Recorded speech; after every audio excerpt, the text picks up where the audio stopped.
Hey, this is Jordan Conroy, and you're listening to Tank Talk, presented by KGTropicals. Thank you, Jordan. Welcome, folks, to another episode of Tank Talk, presented by KGTropicals, Universal Rocks, and my good friend Dustin over at DustinsFishTanks.com. I am your host, John Hudson from KGTropicals. Thank you so much for tuning in today. I hope you're having a wonderful day. I certainly am. The weather here in King George is beautiful today. Maybe not as nice as it was the last weekend when I was in Florida Keys. We're going to talk all about that today.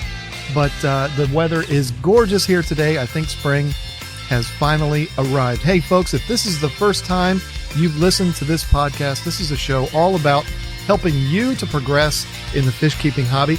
And most of the content that you find on this show is provided by you. You can send in your comments, your topic suggestions, questions, whatever you want to tanktalkfeedback@gmail.com. We're going to talk a lot more about that today because I definitely need your help with that.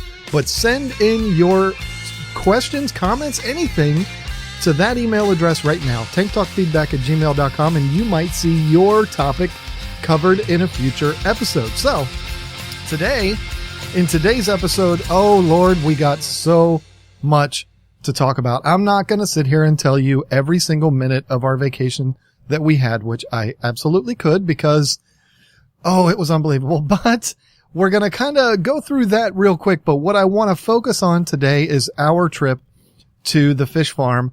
It is Old World Exotic Fish in Homestead, Florida, where we stopped to take a tour and spend some time with Leif de Mason. If you don't know the name, he is a legend in the African cichlid world. We had a fantastic time. I wish I could have been there all day, and Leif would have certainly allowed us to do that, but, you know, we had places we had to go and all that. So I'm going to tell you all about our visit to that fish farm, and I'm going to tell you a little bit about the company and, what he does there and everything else. And it was a wonderful time. So I can't wait to share all of that with you. We're also going to talk about the trip as a whole. And if you stay tuned for John's World today, all of my Bloodline fans, listen to John's World today because I'm going to tell you all about the places that we went that had to do with the show and all of that. It was unbelievable. That was the whole reason why we went there, was because of that show. So I think you'll get a kick out of that if you are a fan of Bloodline. So please don't forget to stick around to the end of the show for John's World. We're going to have some fun with that. So as far as updates go for KGTropicals, there really isn't any because we've been in kind of a little bit of a lull. We got a shipment of fish a while back, and then we had the catastrophe with the 150, and then we went on our vacation, and it's been absolutely crazy. But there's really no updates for you as far as the company goes. But I do want to touch on what I kind of briefly touched on earlier, which was getting your help with this show. Now, I've done this before, and I've asked you for your help. I really want this show to be driven by you, the listeners. I think that that's important. I think that it's more important for you to hear what you want to hear rather than what I want you to hear, if that makes sense. So don't forget, tanktalkfeedback@gmail.com. It's wide open. You can ask anything you want. You can suggest topics. We get them every day. Some of them are good and some of them are good, but they wouldn't really fit with a podcast episode. But, whatever. Don't be shy. Send them in. I need your help. I am kind of hitting one of those walls. It happens maybe every 6 months or so where I can't think of anything to talk about. I mean, and that's a struggle. I like to be open with you about that and let you know that that's happening. Put a call to action out there so that you will help out the show and help me to come up with something fun to talk about. And every single time you have come through in a big way, and I'm definitely going to need you to do that again now. Get me some good topics, answer some questions for you, whatever it is. I am here, and I can't wait to hear what your suggestions are. So, okay, let me talk briefly about what went on last weekend to kind of set up the trip to Old World Exotics. So if you were listening a few weeks back, you remember I talked about how I got heavily involved in the Netflix show Bloodline, and I told my sister about it, and she fell in love with the show just as quickly as I did. Lisa fell in love with it. My brother-in-law, we were all four just completely obsessed over that show. And she decided, my sister decided that her and my brother-in-law wanted to take Lisa and I down to the Florida Keys, which is where that show is filmed, for a vacation. We haven't gone on a vacation in a long time. Basically, since we started KGTropicals, we haven't even left King George hardly, except one time to go to our Marines graduation from boot camp, but we haven't left King George. I mean, we've been stuck here running the business and everything else. And so she said, you know what? We're going to take you down to the Florida Keys. And not only are we going to go there for a vacation, but we're also going to stay at the resort where the show was filmed. So that's where we were last weekend. That is why I missed last week's episode. And I apologize about that, but it happens. And I promise you folks, I'm doing my best to make sure that doesn't happen again. But when you have your sister tell you, hey, I'm going to take you to the Florida Keys, you don't have to pay for a thing. We're going to go down there and have a blast. I'm sorry, but that kind of takes precedence over a podcast. As important as this podcast is to me, I just wasn't able to get back. We actually came back on Tuesday and we didn't get home till late, and it just wouldn't have worked out to do it. So we were exhausted and all that. So anyway, one of the coolest things about this trip, and I'm not going to tell you all about the vacation, I mean, because you don't want to hear that. I mean, believe me, I could tell you a lot. I could tell you about a lot of first time things that happened on this trip. One of them being, it was the very first time Lisa ever got on an airplane.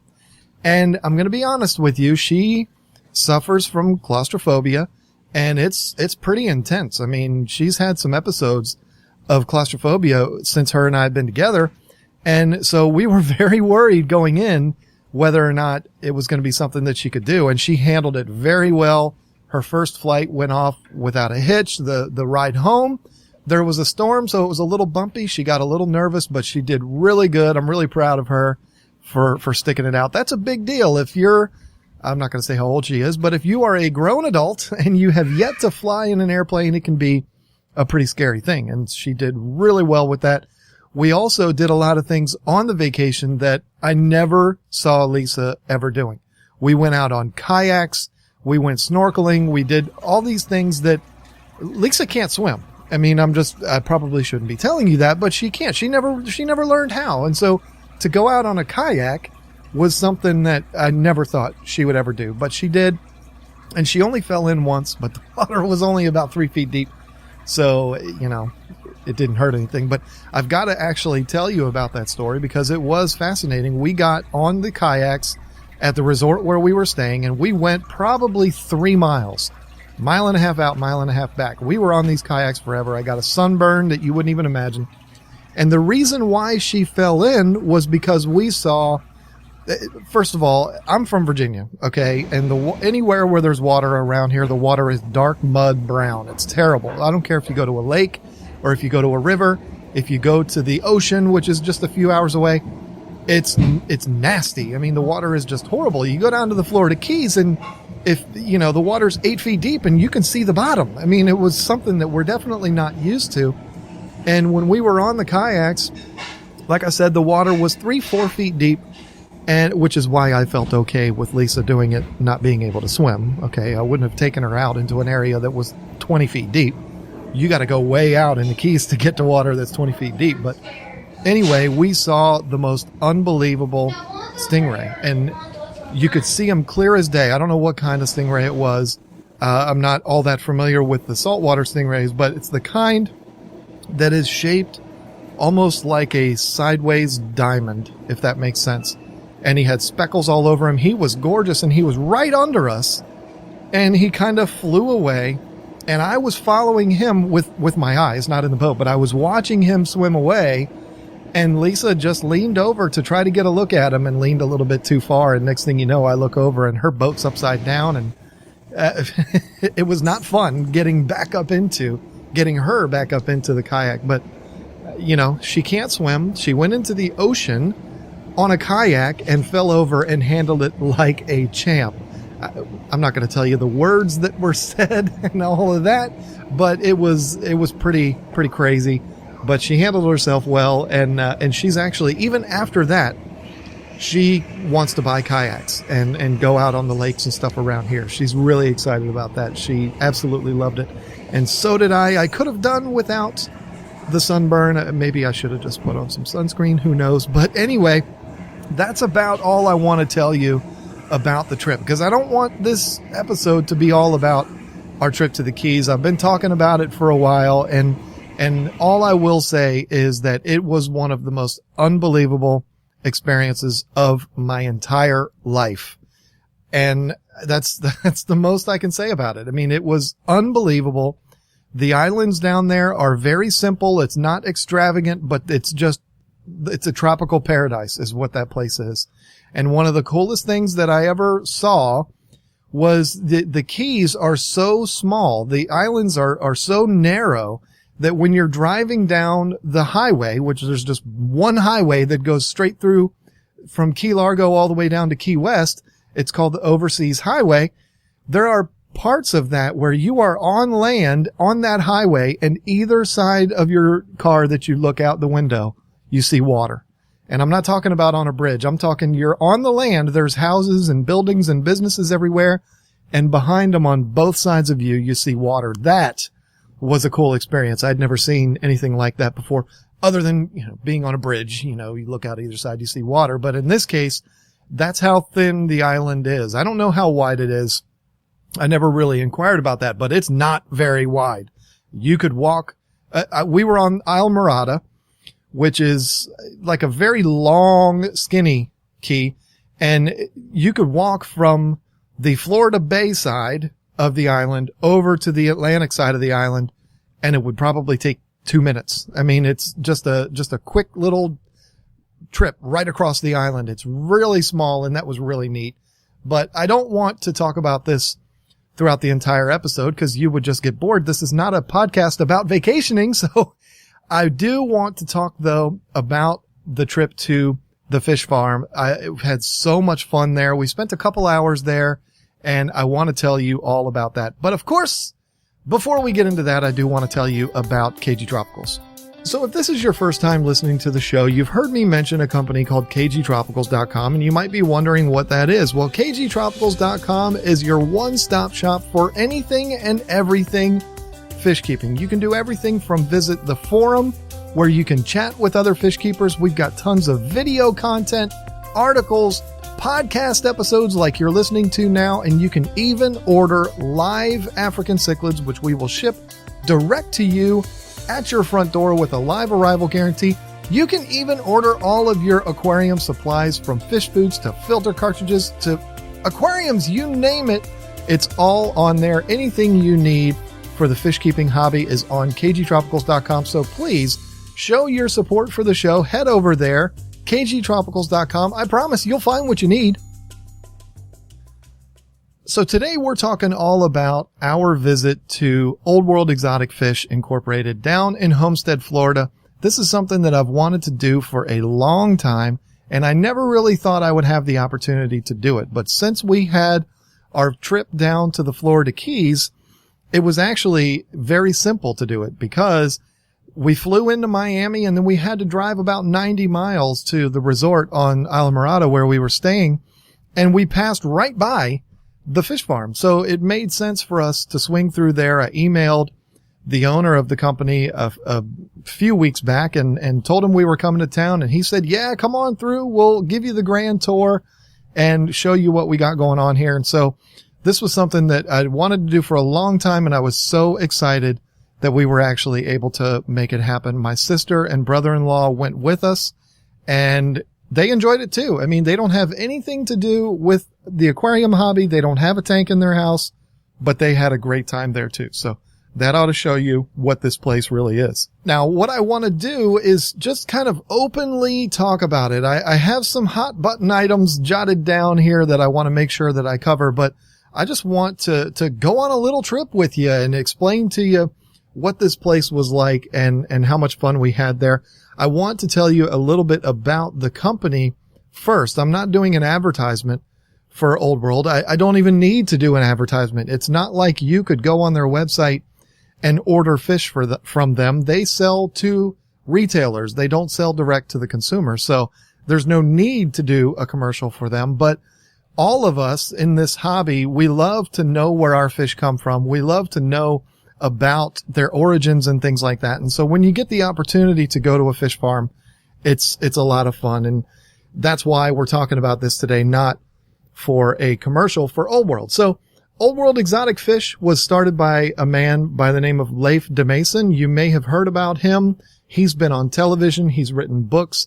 He is associated with all of the major players out there in the African cichlid world. He knows them all. He is a legend in this world of African cichlids, and he is partly responsible for us even having these fish in our aquariums. So he's somebody that if you don't know a whole lot about him, you might want to look it up and look him up. He's not hard to find anywhere. There's tons of stuff about him on the internet, and you can find out. He's a very fascinating guy, and he has done everything to do with these fish, including 18 trips to Africa for collecting and exploring and all that kind of stuff. I mean, this guy is very well versed in the African cichlid world, and he's one of these guys that when he talks, you know, he's like E.F. Hutton. You just sit there, you shut your mouth, and you open your ears, and you just listen to whatever it is that he has to say. So his company, like I said, they are an importer of African cichlids, and they're also a breeder, and they breed in a big way. We're going to talk about that as we go forward here. So, you know, you might have fish in your tank that came from Old World Exotics and you don't even know it. I mean, they're one of the major players in this hobby and in the African cichlid trade, not only here in the U.S., but they ship all over. They ship all over the world. So, you know, he's got a good hold on things. Now, the farm is located in Homestead, Florida, like I said, which is way, way, way, way down at the bottom of the state, in the tropical area of the state. You may have heard of Homestead, if you're, you know, a little older and not one of these youngsters listening, but you may remember Hurricane Andrew that came through in 1992. That hurricane pretty much decimated Homestead. I mean, there were other fish farms down there. There's tons of fish farms down there, but there were others that were a complete and total loss from Hurricane Andrew. There was some damage Leif was telling me about. They also did get hit by Katrina, but it wasn't nearly as bad as other areas were hit by Hurricane Katrina. So this place is right in Hurricane Alley, and that's unfortunate, but it's right down there at the bottom of the state, almost as far as you can go, you know, just before you get down to the Everglades and all that kind of stuff. So it's way down there, very hot, very tropical, very humid, but it is a beautiful area. And fish farming is one of the major industries there in Homestead because of the climate. So this is a farm that is not open to the public. And to be honest, if you didn't know it was there, if you weren't looking for it or following it on a GPS, you would drive right past it and not even know that that's what it was. Because, you know, they've got things situated in a way, they're not trying to hide from anybody, but the way it's situated, you just wouldn't even know that there's a fish farm there. So it's not a store, it's not a public aquarium, it's not even open to the public. But for people like me who buy a lot of fish from Leif, you know, he'll allow us to walk through there, not because we're anything special, but because we buy fish from them. We're a customer. They sell to the pet stores. They don't sell direct to the public. So it's one of those things that, you know, if you're just an African cichlid hobbyist, you may never get the opportunity to go down there and do that. Like I said, you know, he's not a public aquarium. So again, if you haven't heard about Leif, if you watch the show Fish Tank Kings, and I mean, you probably did, because if you're a big enough fish enthusiast to where you're listening to a podcast about fish keeping, you probably watched the show Fish Tank Kings. They did an episode where they showcased Leif's farm. They went down there, and I don't remember the people's names, but the guy and the girl, they went in one of the ponds and they were having a contest to see who could catch the most fish and all this stuff. That was there at Old World. They didn't show the whole facility, just a very small amount of it, but it was still a cool episode. And that was my first time ever seeing anything actually filmed there on the farm. So What else do we have to talk about with Leif? Leif has been keeping fish. A little brief history about him. He has been keeping fish since 1969. I promise you, most of the people listening to this weren't even alive in 1969. I know I wasn't. I'm not making an old joke there, but he started out as a fish keeper very young, and he got into breeding angels, and then he went to college. He comes back and he starts getting involved in African cichlids in the 70s, which is when they were just starting to be imported into the States. They were nothing like they were now. They were just coming over, and he was one of those first people that started dealing in African cichlids when they first came over. And then, of course, we all know they completely blew up and became one of the most popular aquarium fish. So thank you, Leif, for that. Now, there's no way I can sit here and talk about Leif and not have it be a disservice to him. I mean, this guy has been in this industry for so long. He's done so many things. He's got a fish named after him. I mean, the DeMason eye is named after Leif DeMason. I mean, he is one of these people in this hobby that is just bigger than anything I could ever explain on a brief history about him in this podcast. So I'm afraid to talk a whole lot more about him because I don't want it to be a disservice to him. But just know that this guy has been in the hobby for a very long time. He's one of the biggest names in the hobby, and he runs one of the more successful farms in this industry. So that's really all you need to know about him. I mean, you don't have to look far to find his name. So let's start out talking a little bit about when we got there and what we saw and all this thing, and give you kind of a layout of the land, of how the whole place works. I'm not going to give away any kind of secrets or anything like that. Not that there really is any, but not going to go that far. But, you know, we'll take just kind of a walkthrough of the farm. Now, let me just say this real quick, and then I want to get into a quick promo, and then we'll go for our little tour. I did not take any video footage or even any pictures while I was there. Now, this was not told to me by Leif. This was not a rule. You know, you can't video, you can't do. There wasn't anything like that. It's just one of those things where I was so caught up in the moment, and so was Lisa. We enjoyed ourselves so much, and by the time we had gone through the whole thing, Leif was gracious enough to spend a couple hours with us. I didn't want to take up any more of his time and, you know, walk through and video all this stuff and all. I didn't want to mess with all of that. So unfortunately, the only information that I'm going to be able to give you is memories that I have in my head and things that I can recall about the trip. I really wanted to do some videos and stuff down there, but we were kind of in a hurry to get down to the resort. We had another, hour and a half or so drive. It was hot, and we didn't want to take up much more of Leif's time. So unfortunately, I don't have any actual footage from down there, but what I do have is the okay from Leif to come on the show one day. I don't know when it's going to be, but I talked to him about being a guest on this podcast, and he did say that he would do it. For the most part, he said he would do it. It wasn't like he locked himself in, but he said he would be open to doing it. He's got a very busy schedule. The guy works more hours than you and I combined. So I don't know how we're going to work that out, but he did say that he would do it. So I can't wait for that. I will definitely keep you updated on that. So let me tell you real quick about a couple of companies that I deal with here that I want you to know about. If you don't know about them already, then I don't know what you've been listening to lately. But the first is universalrocks.com.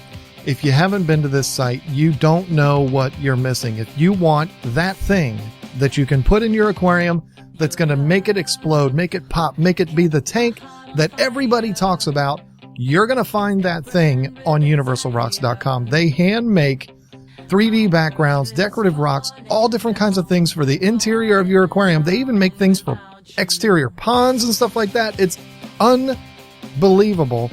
Check their products out on universalrocks.com. And when you're on there, type in Tank Talk in the promo box at checkout. They're going to give you a 15% discount just for being a listener to this show. So it's going to make you money to go on universalrocks.com. So please check them out. They're good to me. I want to be good to them. The next thing I want to talk to you about real quick is something I received a gift This was not for any purpose other than a gift. I got a gift from a gentleman the other day from greenpleco.com. It's spelled green, the color, Pleco, greenpleco.com. Check this website out, folks. It is fascinating. This guy makes stuffed plecostomus. They're plecos that you can stick to the aquarium on the outside. They're stuffed animals. They're absolutely adorable. He sent me like 7 or 8 of them, of these different styles and different colors. There's gold nuggets and stuff like that. They're so adorable. My kids went crazy. They all wanted to keep them, but I've got them stuck all over my tanks down here in the studio. You haven't seen them yet because I haven't done any videos in a couple of weeks, but they're adorable. They're so cool. They're great gifts that you can give to your fish keeping buddies, or even just to your kids, or you might just want one for your tank. They're really cool. I have one on my living room tank, the 75 that used to be in my studio. So I got this gift. It was really cool. When I opened it up, I said, oh, look at this. It's so cute. And I thought I had to mention it to you in this episode. Now, I will show them in a video down the road, but again, I haven't filmed anything because we had the 150 catastrophe and all that kind of stuff. So who knows when that'll be, but I will definitely show them to you on video. You will love them. But in the meantime, go over to greenpleco.com and check him out. This is not a paid sponsor. This is just somebody that I'm telling you should go check out because it's really, really cool what he's doing.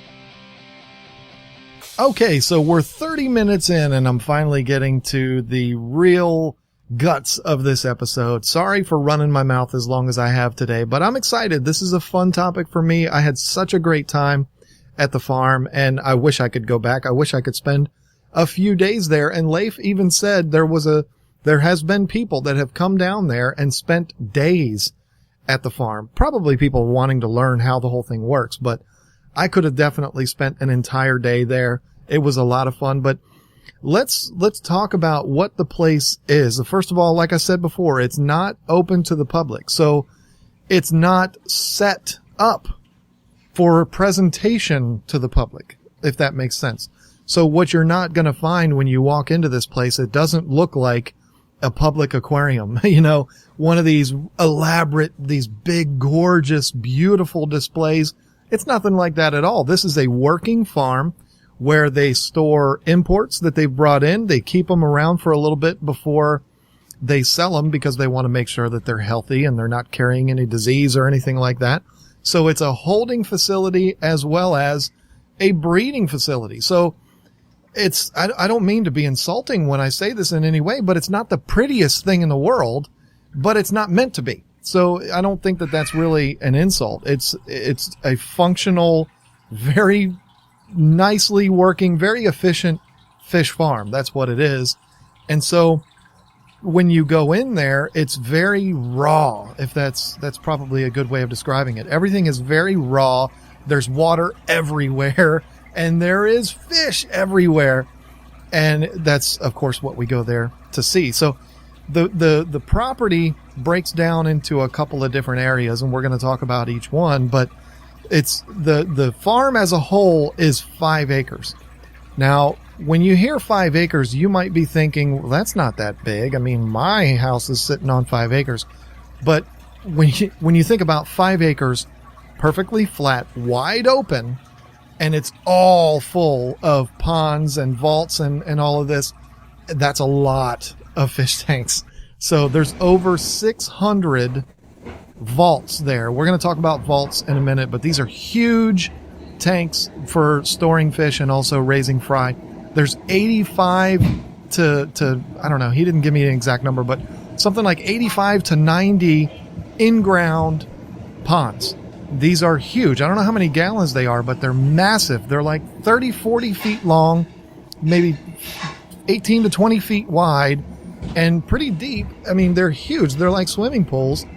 And there's, 80 to 90 of them on the farm spread out throughout the whole thing. And they're all in rows. It's really cool the way he did it. And they're all hooked up to a filtration system that kind of goes through the whole place. We're going to talk about that more, but that just gives you an idea of the scale of this place. The vaults and the ponds, 600 of these vaults. I mean, that's a lot. And again, we're going to talk about what the vaults are here in a minute. But then there's also an indoor facility. Now, this indoor facility has over 1,000 glass aquariums, and it's also got, I didn't get a number from them, but it's also got a lot more of these vaults. The vaults, we're going to get into a little bit more detail, but they're basically big concrete boxes that are used for, they're not used for raising fish, but Leif uses them to raise fish and house fish in them. And again, we'll talk about that more in a minute, but they're huge. They're like 8 feet long by maybe 3.5, 4 feet wide and 3 feet deep or so. They're really big. And so he had a whole bunch of these inside the building and then 600 of them outside. I mean, there's just tons and tons of these things. And so the building itself is where he houses fish that he has imported, and he cleans them out in there, to make sure that they're not carrying any parasites. But he also raises a lot of fry. You can't take fry that are 1/4 inch long and throw them into a 20,000 gallon pond. They wouldn't do too well in there. So he raises them for a good long while in the smaller glass aquariums. And I don't know, I didn't ask Leif, but they're probably 20 to 30 gallons, the majority of the glass aquariums that he has in the building. And so when you walk into this building, it's just row after row after row after row of these glass aquariums, and they're stacked very high, and they're just full of the most beautiful fish you've ever seen. And this is also the area where he controls inventory, if that makes sense. They will go out and they'll pull from the ponds or from the vaults, which he calls them vats, but you'll understand in a little bit why I call them vaults. They'll pull from the vaults and put them into these aquariums, and then he will put them on the list for sale, the list of availability to the stores. So the tanks inside the building also provide an area for inventory control. So when you walk through this, you see everything from breeders to fry to imported fish to fish that are for sale to fish that have grown a little bit, but they're not quite ready to be put into one of the ponds. I mean, fish from every different angle. It's one of the coolest things I've ever seen. It would be comparing it to like my old shop, but it's way bigger and there's way more fish. I mean, it's just unbelievable how many he has in there. And he's got tons of breeding groups of things like goldhead compressiceps and things like that. I mean, it's fascinating to see all of these fish that he has in there. And I don't remember this exactly, but I think the majority of the Tanganyikan fish that he breeds in there rather than out in the ponds or the vaults or anything like that. So there is a lot of activity going on in this building. It's a huge building. It's broken up into different sections, so it's not like a big wide open warehouse, but it's a huge building, and there's just tanks everywhere. There's water everywhere. I mean, it's a fish keeper's paradise. Now, these tanks, they're not gorgeous with, 3D backgrounds and LED lights and sand substrates and rock formations. There's nothing like that. I mean, they're not set to be decorative, but the fish stand out like you wouldn't believe. And like I said, it's a fish keeper's paradise. You can't describe it any other way. And they just go on and on and on. When we pulled up, we could only see, like the end of the building. So we didn't really have any way of gauging how big this building was. We started out in the office, and then we went out into he calls the building the hatchery. We went out into there, and he shows us all these, and we're like, wow, that's a lot of tanks. Look at all these fish. And then he says, okay, come through here. We go through into another room that's bigger than the first one. And there's even more tanks and more vaults and more water everywhere. And then he's like, okay, come through here. And it's like you keep going through into these new rooms where it's just these huge racks and just the amount of tanks is unthinkable how many they have in there. And it makes sense because of the amount of fish that they have going through there. So it was unreal, and it was overwhelming, to be honest with you, because there's so much to see and there's so many tanks that it was hard to keep up with what it all was. So we walked through there. I mean, we walked through the building, and it was like, it ends up in a big circle. It's like you go through these rooms and go through these areas, and then you end up right back where you started again. And then we went outside. And outside is where the true magic is. Now, it's a completely different experience because you're looking at all of the fish from the top rather than through the glass aquariums, because these are all the ponds and the vaults. So it is a different experience, but it's one that I love. I mean, I've never had a fish pond in my backyard. I've always dreamt of having one, and one day I will have one. But I love doing that. I love looking at the fish from above. I think it's really cool. And when you go outside at Old World, that is what you do. And there are fish everywhere.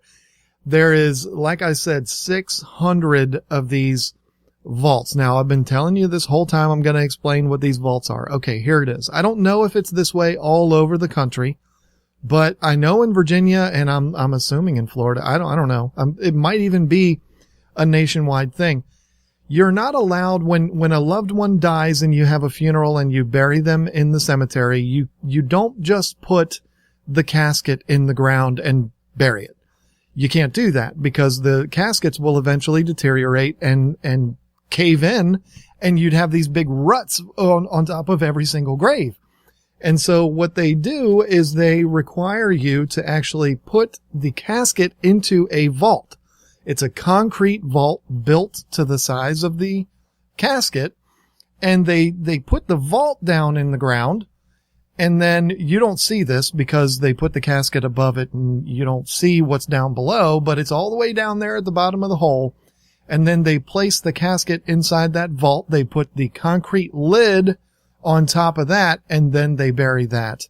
And so this prevents the cave-in of the graves. So that's what these vaults are, and that's why I keep calling them vaults. Leif calls them vats. I don't think it matters either way. You know what it is that I'm talking about, but that's what these things are. And Leif has repurposed them to use them as these ponds for the fish. And so they're square, they're, rectangle boxes. And when you go outside of this farm, they're just everywhere, and they are all numbered and they're all in line. And it's unbelievable to see this. And one of the other things that I want to talk about was the way that he has all of these filtered, because it's absolutely fascinating to me. I'm going to touch on it after I get through the rest of the kind of walkthrough of all of this. But the way these are filtered, I never even thought of doing these things this way or doing anything this way. But just remember, I told you there's water everywhere. So these vaults, 600 of them, I mean, it's overwhelming when you think about it. They're just everywhere. It's just a sea of these vaults. They go as far as the eye can see, and they're all full of the most unbelievable fish. Now, what I found, and I didn't look in every single one, but it seemed to me like the majority of the fish that were in the vaults were the larger fish that he sells than we sell to you. Everything you can imagine. I'm not going to start going through all of the different types of fish that were in these vaults, but basically anything you can think of, they had in there. They breed over 200 different types of fish in this facility. I mean, just think about that. I remember when Lisa and I were back in our garage and we were breeding about 25, and it was just completely overwhelming. They've got 200 different types of fish that they're breeding. And so you can imagine if you think about why they would have that many vaults. If you get a huge group of fish together and they're all breeding and they're actively breeding, you could basically be pulling fry every day. I mean, it would just be a nonstop flow of fry. They got to have somewhere to put them. So that's why there's over 1,000 different vessels, or 1,600, 1,700 different places where they can put these fry to raise them up. I mean, when you're breeding 200 different kinds of fish, you need that many. So 200 different kinds of fish, mostly Malawi, I think, is what he's breeding. I think the majority of the imports that he gets are Tanganyikans and Madagascar and Victorians and stuff like that. But he does breed some Tanganyikans, but I think the majority of the fish that he breeds are Malawi. But I could totally be wrong about that. We didn't get into those details. but he did say 200 different kinds of fish he was breeding. And he was also saying that sometimes he gets overrun with fish, and so they have to actually stop production of those fish, which basically means that in the tank where all of the breeding is taking place, they just don't strip any females for a while because they have an abundance of the fry. So they just leave them alone, let nature take its course. Maybe some of the fry will survive and eventually become breeders themselves. Who knows? But that's what they'll have to do. And so they go through cycles of, okay, we're going to take a break on these and we'll continue producing these others for the next few months because we're running low on those or whatever. It's pretty fascinating to hear him talk about the way they do it. I mean, it's pretty cool. There was a guy there while we were there that was going through pulling fish and stripping females and all of that. It was pretty neat. And I feel bad for not remembering his name, but he was out there sweating. He was working hard. So with all of these vats or vaults, you then walk through to where the ponds are. And these ponds, like I described earlier, they're like swimming pools. I mean, they're probably 4 feet deep or so and at least 20 feet wide, 30, 40 feet long. These are huge ponds. And this was probably where we had our most fun, was looking in these ponds, because we walk over to this one pond and he says, this is our pond full of Venustus. Anybody who knows me knows that Venustus is one of my favorites. It probably is one of yours too. There were Venustus in there that were bigger than I'd ever seen. And you would expect that. They're in a pond that's probably, I said 20,000 gallons earlier. That's ridiculous. Probably a couple thousand gallons anyway. You put them in these huge bodies of water and the water is perfect for these fish as far as the pH and the temperature and all that goes. They're going to grow to be massive. And there were some of the biggest Venustus I've ever seen in that tank, in that pond. And there was probably 300 of them. I mean, it was ridiculous how many Venustus there were in there. And then you move to the one next to it and it's full of red zebras. And you move to the one next to it and it's full of platinum zebras. And you move over here and they're albino flavescent peacocks. And then you move over. I mean, it was just crazy for an African cichlid lover. You're walking through there and you see these fish and they're bigger than you've ever seen because these are in the ponds and they're the breeders and, you know, they're as big as their full potential could get them. It is magnificent to see these fish in that environment. And I literally could have spent 15 minutes at each pond just staring into the ponds. I mean, they were unbelievable. And he actually had 2 that were full of the Morii blue dolphins, which I am a huge fan of. And again, there were blue dolphins in there that I couldn't believe how big they were. I mean, I've had tons and tons of blue dolphins throughout my days.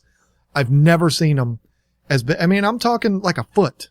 These are huge blue dolphins, absolutely gorgeous. And the whole pond is full of them.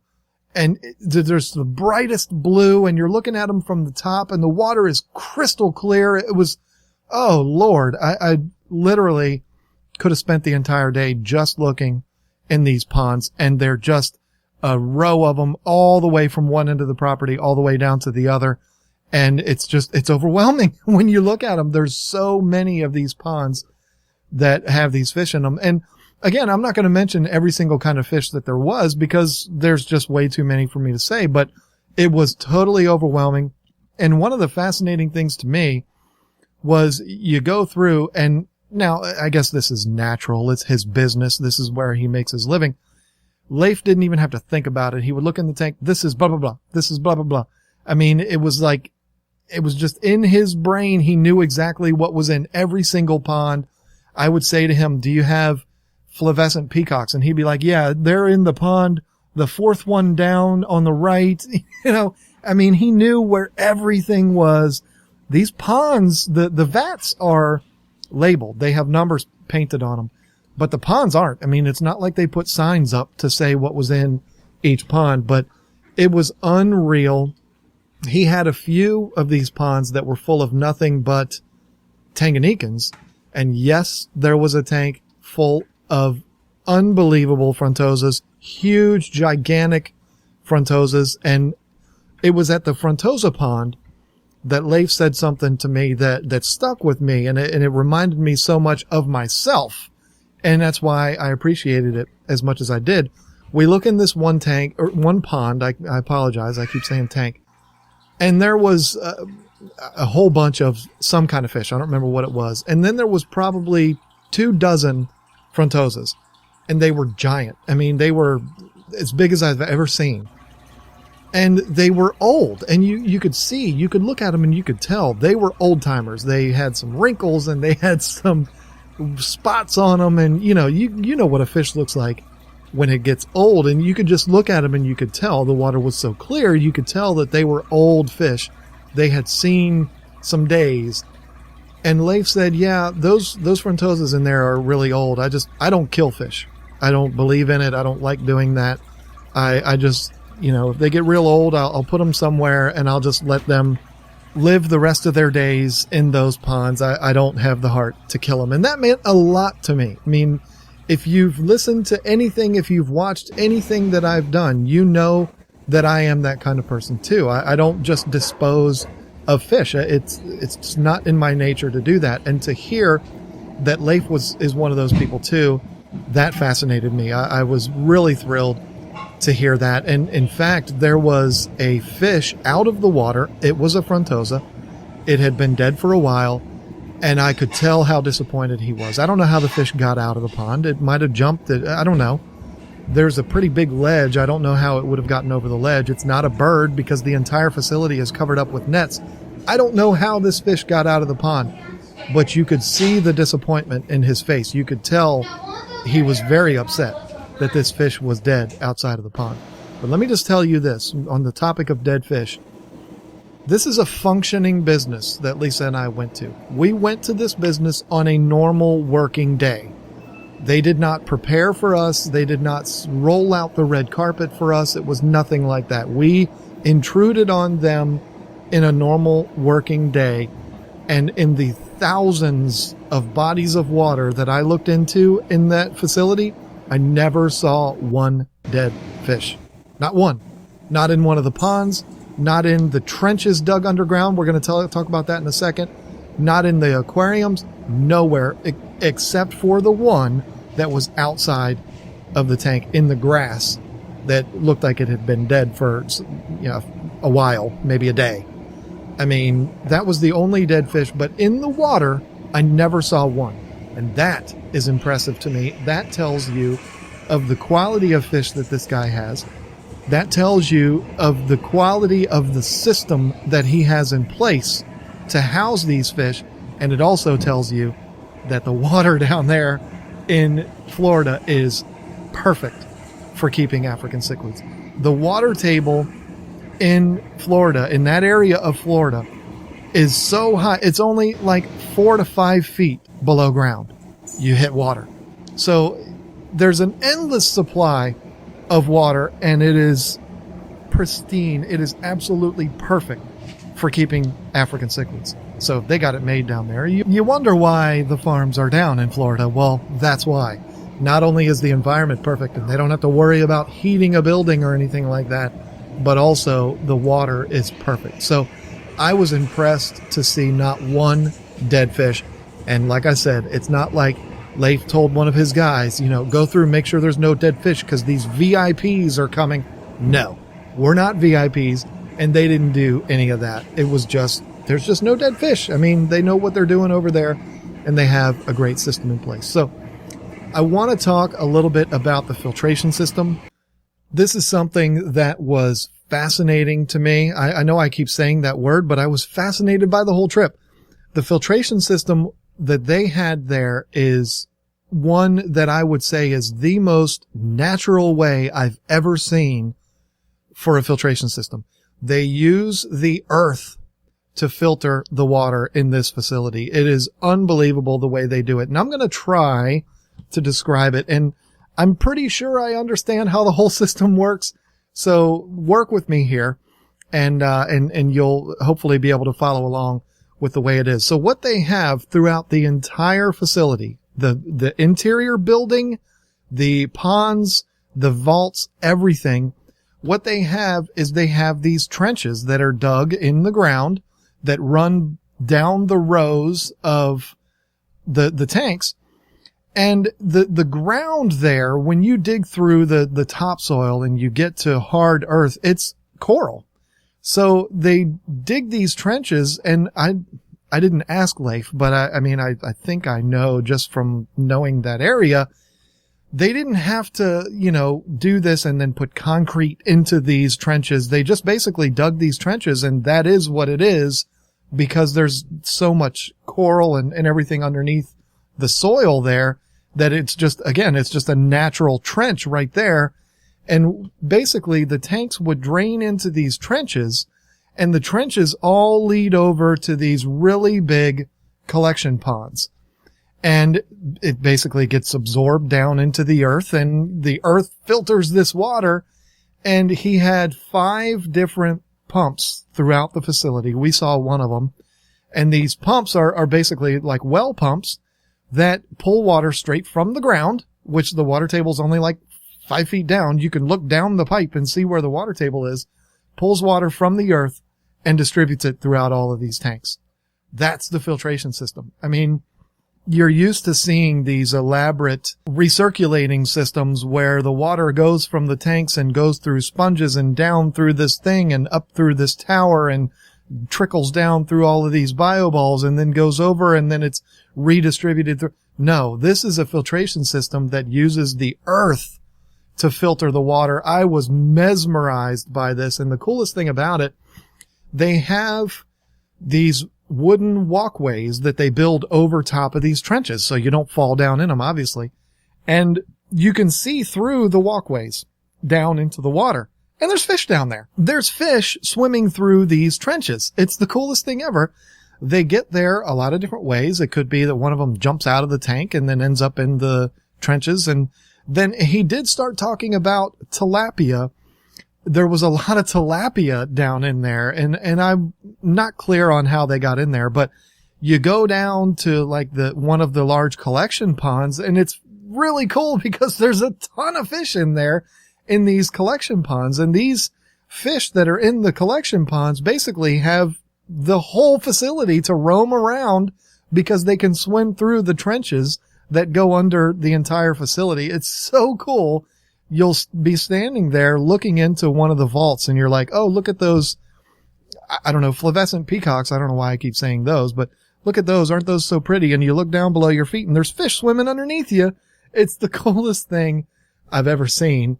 And I think it's an absolutely genius way of circulating the water throughout this facility. And what can I say? I mean, I was absolutely blown away. I know I've been dancing around and I've been bouncing back and forth, and I hope I didn't confuse you too much, but it was an overwhelming experience. We were there for, I don't know, 2.5 hours or so. Leif was so nice about the whole thing. And he did say when we were done, because he not only gave us a tour of the farm, but he took us around to other places too. He did say, you guys feel free to walk around and do whatever you want to do. And so I could have taken video and stuff like that. But again, we had already taken up so much of his time invading his space and all of that. And we needed to get down to the resort and check in and all that. I just didn't do it. And that's probably something that I'm going to regret for a long time, because I know it wouldn't have bothered Leif. He offered to let us do that, and I wish I had, but circumstances being what they were, I just didn't. But I don't know that a video of the place would have really done it justice anyway, because of the magnitude of the place. I mean, it's so big, and there's so many fish everywhere. It would have taken all day long to video every single vault and everything like that. It would have been way too much. So I regret not doing it, but it is what it is. Hopefully I can get Leif on the show and we can talk to him about some of this stuff. And he did settle a couple of things for me that he didn't even know he settled, but there's been some ongoing debates within the African cichlid community that I would kind of bring up to him just in passing, and he would talk about it just in passing, and I would kind of sit there and nod my head like, yep, okay, that's what I thought. Or, oh, I was wrong about that. It was pretty neat. And maybe we'll talk about that in a future episode, but hopefully we can just talk about it direct with him. Perfect example of what I'm talking about is mixing Tanganyikans and Malawans. Okay. He had them mixed everywhere on the facility. So that's all I'm saying. I mean, that's one of those debates that is had within the African cichlid community that he kind of settled for me that day. And as far as I'm concerned, if Leif de Mason tells me something, I'm going to take that as gospel. I mean, that's just the way it is. There's a few people that I would say that about, and he's one of them. So the whole experience from the time we got there until the time we left was just unbelievable. I cannot thank him enough. There's no way he's ever going to listen to this, but I can't thank him enough for letting us invade his facility and do what we did. It was a blast. And like I said, he spent the whole time there with us, showing us around. And, you know, this is a guy that's been in this business since the 70s, and he was still so excited to talk to us about these fish, to talk about their origins. He told us the whole story of how the de Masoni was named after him. He told us stories about Stuart Grant, about Ad Conix, everybody that you've heard of in this industry. He was telling us stories about. It was really cool, and I can't thank him enough. I really hope that I'm able to get him on the show. Again, I hope I didn't confuse things too much, but this is a really cool facility, and I promise if I'm ever able to get down there again, I'll take some videos next time. So we had a great time there. And so now, in continuation of the whole Florida theme, let's move on to John's World, and I'm going to talk to you about Bloodline. John's World! All right, so this is the encore Bloodline discussion here on John's World today, because I do have so much to talk about as far as what we saw on our vacation. This might be a long John's World because we saw so much that has to do with the show. And if you're a fan of Bloodline, then you will definitely get a kick out of this because we saw a ton of stuff. So first thing is first, we stayed, if you don't know this already, we stayed at the resort where the show was filmed, where the central hub of the show was. In the show, the family runs an inn that is on the water, which is called Rayburn House, and that's where most of the whole show takes place. It's centered around that resort. That's where we stayed. In real life, that resort is called The Moorings, Moorings, and it is on Islamorada in the Florida Keys. And let me just tell you that when we got there, you know, we checked into our house. We stayed in a house that's on the resort, but it was not on the waterfront, which we actually were glad that it wasn't on the waterfront. Maybe I'll talk about that in a minute. But we stayed in one of the bungalows that was set back from the water, which we could still see the water. But so, of course, we checked in there first, and then the first thing we had to do was drop all of our stuff and run out there and see the main plantation house. And this resort was built on an old coconut farm, and you know, the owner of the place bought it in the 80s. It was a rundown old piece of junk property, coconut farm, and he transformed it into this resort. I don't know his name, shame on me, but he was a French windsurfer, professional windsurfer is the guy who bought this resort, and he turned it into an absolute heaven. I mean, I don't know how else to describe it. And basically everything that happened there, he did. He built the beach. There's no beaches in the Keys. Anytime you see a beach down there, it's a man-made beach. They bring the sand in to create this beach. So he made the beach, he built the houses, he did all that stuff, and he did a fantastic job. So the first thing we did was run to the main house. And, you know, when you see it on TV, this is one of the first times where when I saw it in person, it looked bigger in person than it does on TV. The house is massive, and it's absolutely gorgeous, exactly like you see on TV. And the cool thing about it is the exterior of the house, they didn't really change anything. It's the chairs that you see Sissy Spacek sitting in on the front porch of that house are the chairs that are there. We sat in them. We took pictures in them.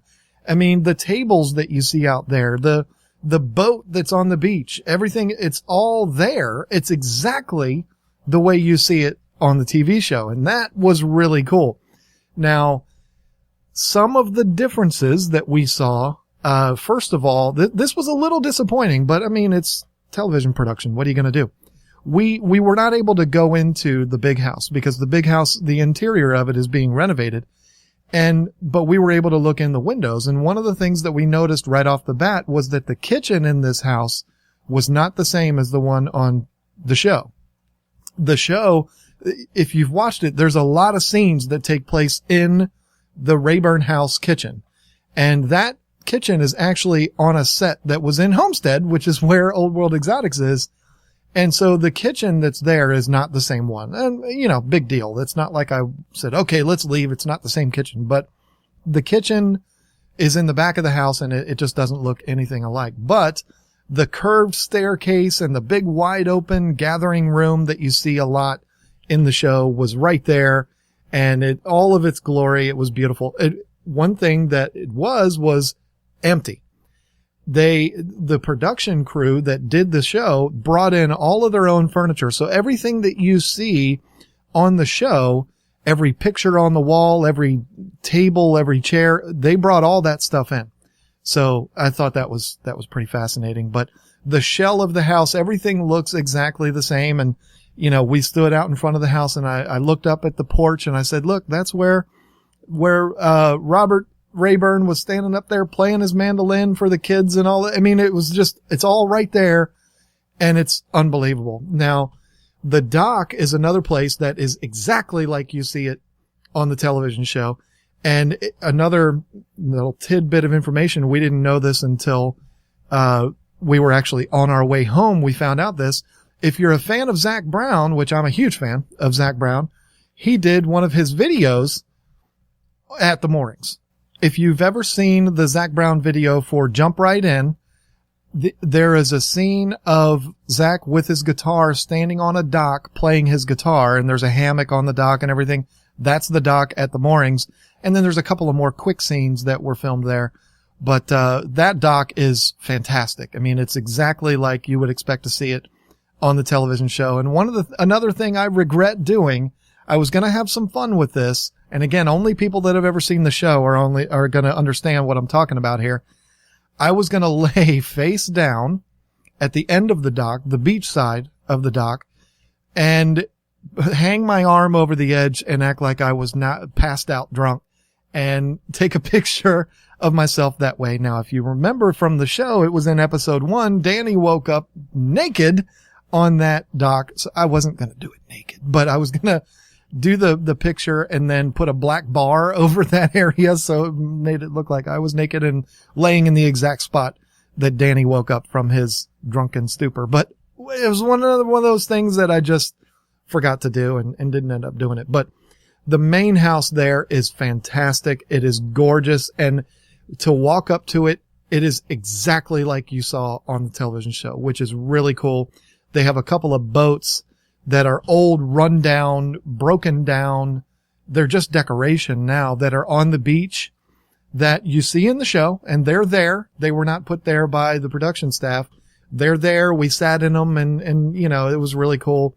So it's exactly like you've seen it. And in fact, we were sitting outside one day. We were playing cards out on the beach, and these young people came in. They weren't supposed to be there. This is a private area. These young people came in they were down for spring break or something. And they were just flipping out because they were fans of the show and they were looking at it going, it's exactly like it looks on TV. It's really cool. And they were blown away by it. And it was funny because these were college kids. And so to them, we're old people. And so they walked up and the first thing, one of the girls pointed to us and turned back to her friends and said, hey, look, it's the Rayburns. I was like, go away, kid. But anyway, that was a lot of fun. So let's talk a little bit about some of the other places that we went that have to do with the show. We went to a bar.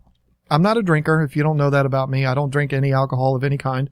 But we went to a bar and we went there because we had to, because it was one of the sets for the show. It's a bar called the Whistle Stop. And it's a rundown old bar, mom and pop bar, sticky floors and everything else. But it was it was the scene or the set for a couple of scenes in the show, and I'll tell you which ones those were. In one of the first couple episodes, it might have been episode 2 or 3, when Danny went out on a date with Chelsea and they were playing pool. And Lisa and I played pool on the table that they play pool at. I mean, we're nerds, but we did. It was really cool in this bar called the Whistle Stop. And then also towards the end of the series, when Danny and John went out and got really drunk and they were hitting on those chicks and stuff like that, and then John went out and threw up all over the parking lot, that was also filmed there. And we sat, and Lisa and I got our pictures taken in the seats that they sat in to film those scenes. So that was really cool. There's also a beach cafe, which is right across the island from the moorings. It's owned by the moorings. So we had like VIP treatment there because we were guests of the resort. But this beach cafe is open to the public. They did a lot of scenes there. They did a couple of beach party scenes at the beach cafe, and for the life of me, I can't remember what it's called. It's called like the Miranda Beach Cafe or something like that. Or maybe Murata Beach Cafe. Absolutely gorgeous. And let me just tell you this. I have never been somebody that's been all that wild about watching a sunset. I'm like, whatever, it doesn't matter to me. But let me tell you, down there, that is what this beach cafe is known for, is the view of the sunset, because you're sitting, they have tables on the beach where you sit there and eat your dinner in your bare feet with your feet in the sand. Absolutely beautiful. And the view of the sunset is something I've never seen. We got tons of pictures of it. It was absolutely gorgeous, but some of the best food that I've ever had. And the cool thing is right next door to that, they built this really fancy restaurant, and the house or the building that they built for this restaurant is an exact replica of the main house at the resort. So it's almost like it's like you see the Rayburn house while you're at dinner. It's really cool. And we didn't go in there, but it's like, there's like a bar in there and a really expensive restaurant, which, we didn't go in there. But if you see some of the beach party scenes on the show, the best way I could describe it is you see rope lights that are hanging from the trees. All of the scenes that you see with the rope lights hanging from the trees were filmed at this beach cafe. And then there was also quite a few of the outdoor bar scenes where Danny would walk up and sit at a bar, and it's like he's sitting at the bar at the beach. That was also filmed at this place. So we happened, the first night we were there, we went to this cafe, and it's cafe, but it's really high-end food. Where our waitress was a huge fan of the show. She's actually in the show. She was in it as an extra working at the bar. She told us all different kinds of stuff. She told us all the places to go. She's the one that told us to go to the Whistle Stop. And she also told us about the next place that I'm about to tell you. She was very knowledgeable in it. She watched the film crew. She was in it. She was very much into it. And she loved the show too. I don't remember her name, but she was very helpful. On day one, she helped us to navigate around the area to do the filming. So we were not able to find Kevin's Marina. We couldn't find that. And apparently it's really hard to find that. The waitress knew where it was, but she tried to explain it to us. I mean, you go down there, there's certain areas of that area in the Keys where there's just marinas everywhere. So, to find the right one was pretty difficult. But she told us about all of these different spots. And one of the spots was a place called Ann's Beach, which is on the Overseas Highway. It's just like one of the few public beaches down there in the Keys. And it's like literally right on the side of the highway. You pull off and park right on the side of the highway, and the beach is right there. We went there. That is where they filmed the big climax scene at the end with John and Danny. If somebody hasn't seen the show, I don't want to spoil that. And also the scene, every scene where Robert Rayburn, the dad, was kayaking, they filmed that there. And so the scene where he came into the beach and Danny was at the beach, I think it was episode 1, maybe 2, where he was saying, I wanted to clear things up with you and say goodbye before you die. And then his dad fell, all that stuff. Again, I don't want to spoil it. that whole scene was also filmed at Ann's Beach. So we saw that. We saw the Whistle Stop, the Beach Cafe, of course, the moorings. We went out on the dock. I mean, all of that. We basically, I mean, there was a few places like the hospital and the sheriff's department and all that. You know, I don't even know where those were, but we saw just about everything. Now, one of the last places that I really wanted to see, and I don't exactly know why I wanted to see this, but I wanted to see the shed. If you've seen the show, you know what I'm talking about when I say the shed. It's a big, big part of the show. I wanted to see the shed because I just figured it was a shed that was on the property, and you know, you go and see it and okay, there's the shed. I call it Danny's shed. So we got there and I kept asking everybody that I saw that knew anything about the show, where's Danny's shed? And they would, oh, it's right over there. You just go over there and turn down there and go through the walkway and it's right there. And so I would go there and I'd look at a shed and I'd be like, I don't think that's it. That doesn't ring a bell to me. I don't think that's the right one. And so then I would come across somebody else, like somebody that works there at the resort. Hey, where's the shed that Danny stored his drugs? Oh, it's over there. People kept leading me all over the place. And finally, I ended up speaking with a woman that was like running the place. She was, you know, in charge of the entire resort. And she said, oh, you're not going to see that shed because the production crew actually built it on site and they did all of the scenes and then they tore it down and took it out. So I was looking desperately for Danny's shed and it's just not there. So I couldn't see it, but I can't think of any other places. I mean, there are other small, like little scenes that we saw. We're like, oh, that, I know exactly where that is. And, you know, we were there. One of the things, the interesting thing about the main house there at the resort is that the front of the house and the beach side of the house look identical. And so there's a lot of scenes where you see it and you're assuming that they're filming from the beach side, the big show side of the house, excuse me. But it's not. It's actually the front yard. And there was a couple of scenes and I can't recall exactly what they were, but basically any scenes that were filmed in the driveway of the main house was actually on the opposite side of the beach. And there were a couple of trees out there. You can see them in the show. I called them the Sleepy Hollow trees. I don't know what kind of trees these were, but they're the most wicked looking, looks straight out of Ichabod Crane's Sleepy Hollow, like the Headless Horseman is going to come out of the trunk of it. They're so creepy looking. And I don't even know what kind of trees they were. And I wanted to ask the people that work there, you know, what are those monstrosity looking things? They are on the front of the property. And again, you know, if you look in the background of some of the scenes, you can definitely see it. But just an unbelievable experience while we were there, going to all of these places. Not only were we in a tropical paradise, but also the adventure of going around and seeing these places where the filming took place and then wondering, you know, is that this? Is that that? It was a lot of fun. We did have some arguments. My brother-in-law and I, we would get into it like, no, I see that. No, that's there. No. It was a lot of fun and we had a great time with it. I wish we could have seen everything, but unfortunately, you know, these production crews are so brilliant with, you know, recording a kitchen and making you believe that it's actually in the main house, but it's not. It's in a set that's 60 miles away. That's really cool the way they did that. And from what I understand, breaking news, they have already reserved that resort for a season 2. And I believe it records in September and October, which is, I guess, the slow season for them anyway. If you go on the Moorings website and try to book a date, it will not let you book in those days.